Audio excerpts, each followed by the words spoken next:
Architecture is art, and art evokes a lot of spirituality with it. Art has life in it. So when we first got handed the project, everything was chill. Everybody had their tasks that they were supposed to do. But as the project progressed, it started getting serious. And what we try to do at the building practice, and what we have done consistently, is to ensure that our buildings leave good taste in the mouths of not just our clients, but everybody who experiences either the building or the space in which that they are located. When it was time to finally present, we had to take things very seriously. We had to attack it heads on because we really wanted to get this project because it's a very unique one and it's something that we hadn't done before.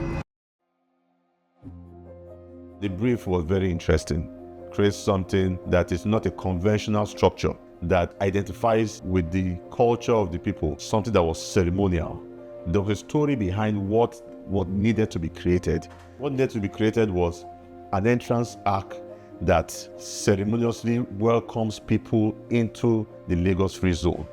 And so we knew that it was important for us to key into that story. What can we do to come up with something that architecture can offer to solve this problem? And so we came up with various ideas. The method was we needed to create a product. This product needed to satisfy various parameters, which included 1, functionality, 2, culture, 3, it needed to be a monument also, because apart from just being an entrance arc, it needed to serve as a monument for Lagos Free Zone. So we tore our culture into these various aspects: food, dressing, language, respect, greetings, and so many other things that had to do with our culture. We narrowed it down at the 5th or 6th iteration to go with dressing.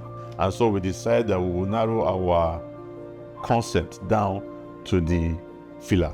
Now the filler has various types, but one that stood out the most was the Abeti Aja filler, which is worn by kings, people of a certain status.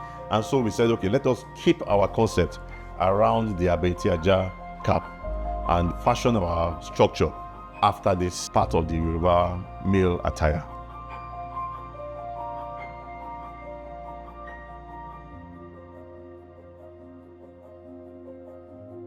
We had an opportunity to create something special, to do something that will be a landmark and will leave a very, very long-lasting legacy, not just for the client, but because of the location, which is very strategic. So whoever it is that passes that road, whether you have business within the zone or not, will have an experience of what true African architecture can be.